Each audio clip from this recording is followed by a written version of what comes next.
second. आई पोरांच्या शाळेला सुट्ट्या लागल्यात. मी पण 4 दिवस माहेरला जाऊन येऊ काय? अगं वहिनी, मी तर आलोय सुट्टीला आराम करायला आणि तू लगेच चाललीस वय माहेरला. अगं, तू कशी आलीस तुझ्या माहेरी? तसं ती बी जाऊ दे की तिच्या माहेरला. तिला कंटाळा नाही? सुनबाई, तू बी राहू दे जा 4 दिवस, तेवढाच तुझा कंटाळा जाईल.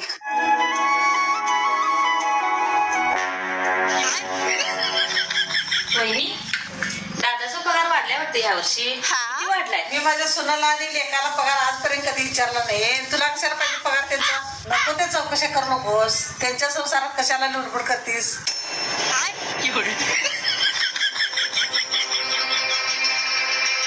काय ग वहिनीच्या कपाटात काय बघालीस? अगं वहिनीनं काय काय नवीन घेतले ते बघालोय. आतापर्यंत मी तिचं कधी कपाट तपासलं नाही आणि तू तपासालीस. तुला हेच शिकवले का मी? नुसत्या चौकशा कशाला पाहिजे तुला?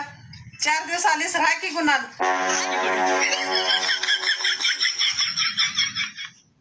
अगं वहिनी, बरं झालं आलीस. जरा गरमागरम चहा कर. चहा प्यायची लई इच्छा झाल्या बघ.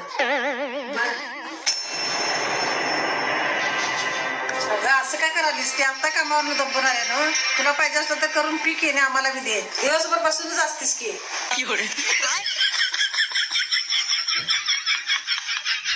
होय गाई, दादा लई वहिनीच्या माग माग करते असं वाटत नाही तुला?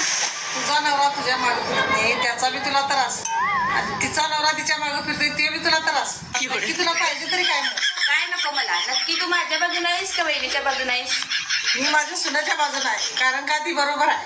हे बघ, त्यांचा आयुष्य आहे. त्यांच्या आयुष्यात आम्ही लुडबुड कधी करत नाही. तू पण करू नकोस. अगं आई, तुला माहित नाही, दादा जरा जास्तच लोडबोड करते. तू मला जास्त भडकवायचं काम करू नकोस.